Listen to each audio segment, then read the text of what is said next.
What rule did your step-parent make that destroyed their own life? When my stepmother Rachel married my dad 2 years ago, she established the hosting rule. Whenever her relatives visited, I had to give up my room and sleep on the couch. Family needs proper accommodations, she'd announce, stripping my bed. You understand. But I have school tomorrow. The couch is perfectly fine. Your sister keeps her room when people visit. Bethany needs her space. She's sensitive. Bethany was Rachel's daughter, 2 years older than me. The first few times I complained to my dad. It's my room. I have homework. I need my desk. Just for a few nights. Rachel's family is important to her. What about my stuff? Her cousin went through my closet. You're being selfish. Fine. If Rachel wanted me to be a good host who gave up my room, I'd be the best host ever. The next time her brother visited, I cleared out completely. Not just my bedding, everything. Clothes, furniture, computer, desk, chair, lamp, curtains, carpet. I moved it all to the garage. What happened to the room? Her brother asked, staring at bare walls and floors. I'm giving you the full space, I explained. Wouldn't want to crowd you with my things. He slept on the floor for 3 nights. His back went out. He needed physical therapy for weeks. When Rachel's mother visited next month, I went further. I removed the electrical outlet covers, took down the ceiling fan, and unscrewed the light fixtures. For your convenience, I told her. Full access to everything. She tried plugging in her phone and shocked herself. The paramedic said she was lucky it wasn't worse. Rachel's sister came next. I'd removed the door. Privacy is overrated,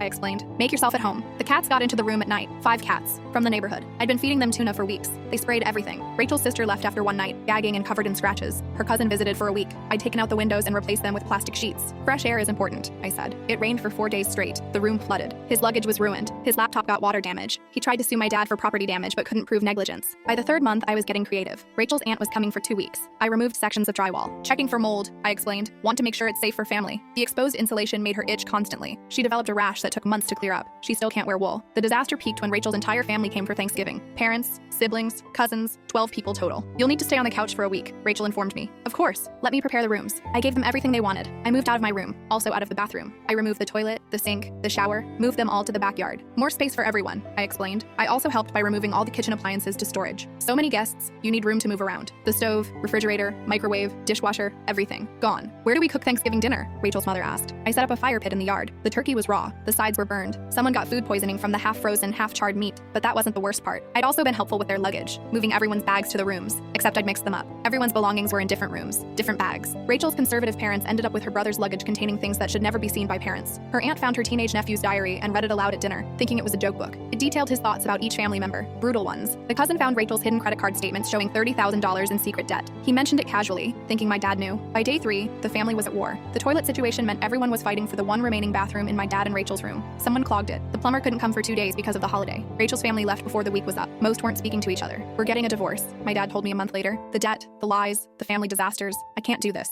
Rachel tried to claim the house in the divorce, but she couldn't afford the mortgage with her secret debt. She moved in with her mother, the one who'd been shocked by the outlet. You can have your room back, Dad said. Actually, I got accepted to college through early admission. I'm moving to the dorms. Rachel still messages asking if her family can visit my dad's house for the holidays. He blocks her every time.